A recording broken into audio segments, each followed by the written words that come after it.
여러분 평안하십니까? 오늘도 말씀과 함께 주님의 은혜 가운데 거하시기 바랍니다. 오늘 말씀은 욥기 8장입니다. 말씀 개요입니다. 8장은 욥의 친구 빌닷이 욥에게 한 첫 번째 말입니다. 말씀 묵상입니다. 빌닷도 엘리바스와 마찬가지로 자신의 신념에 근거하여 욥을 정죄합니다. 먼저 빌닷은 왜 그렇게 말이 많으냐고 하면서 욥의 입을 막습니다. 수아 사람 빌닷이 대답하여 이르되 내가 어느 때까지 이런 말을 하겠으며 어느 때까지 내 입의 말이 거센 바람과 같겠는가.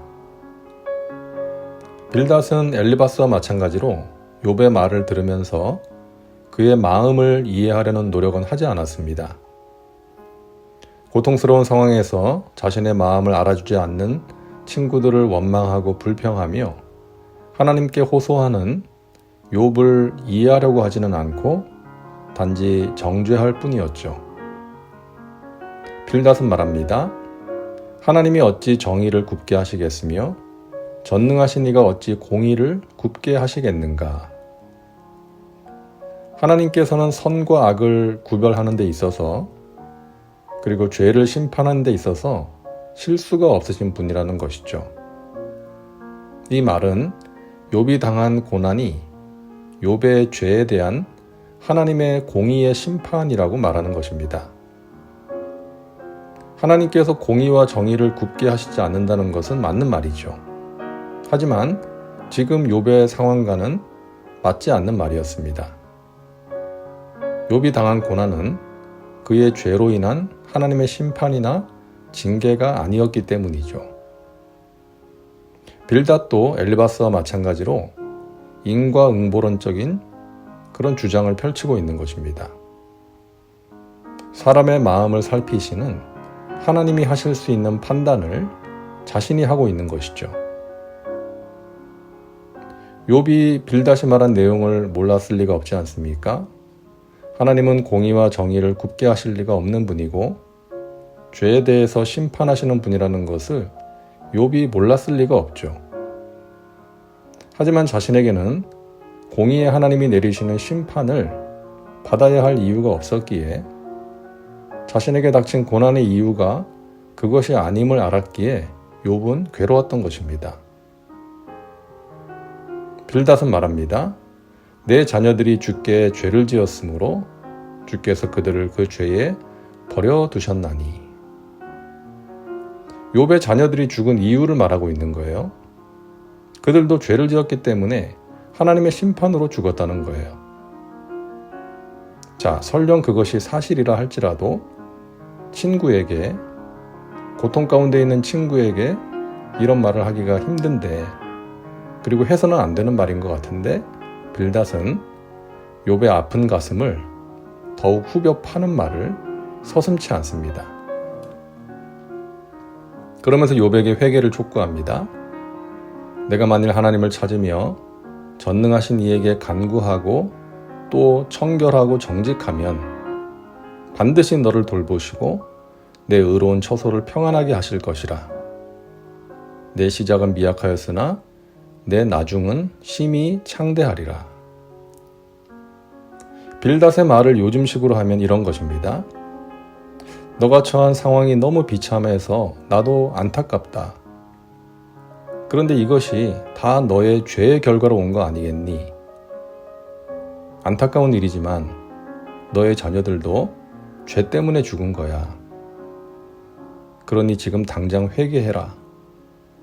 너가 하나님을 간절히 찾고 회개하면 하나님께서 너를 돌보시고 평안을 주실 거야. 지금은 너가 미약하지만 나중에는 창대해질 거야. 이런 말인 것이죠. 자, 여기서 우리가 많이 본 구절이 있죠. 내 시작은 미약하였으나 내 나중은 심히 창대하리라. 사업장에 많이 붙어있는 성경 구절이죠. 이 구절만 떼어서 보면 참 은혜로운데 사실은 빌닷이 욥에게 회개를 촉구하면서 한 말입니다.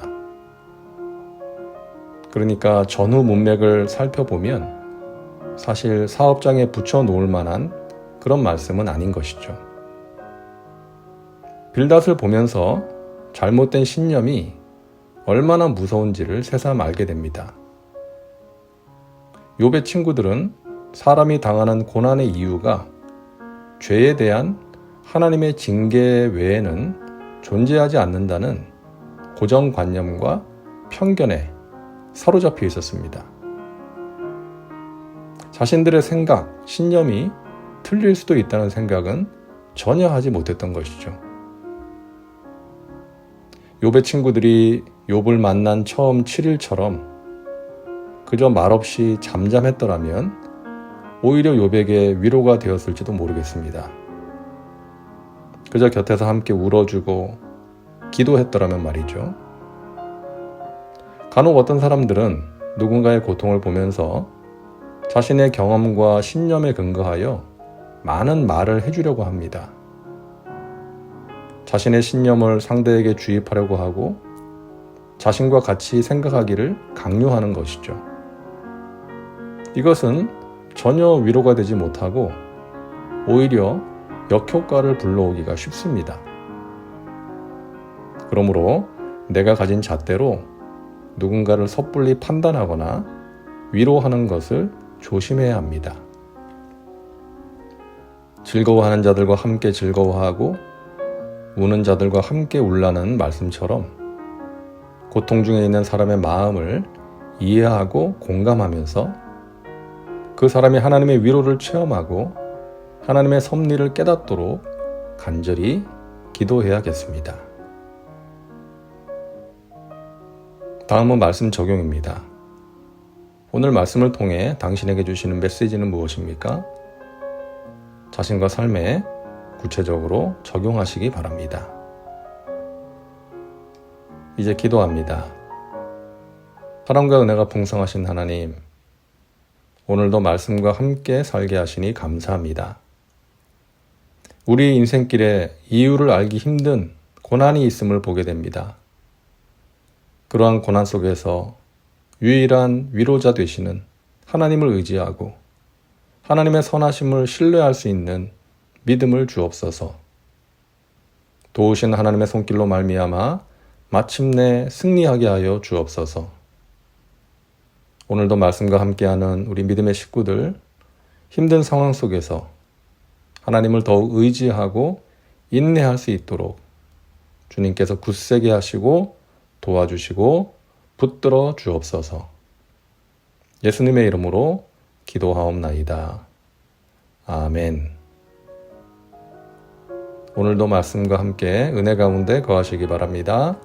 여러분 사랑하고 축복합니다.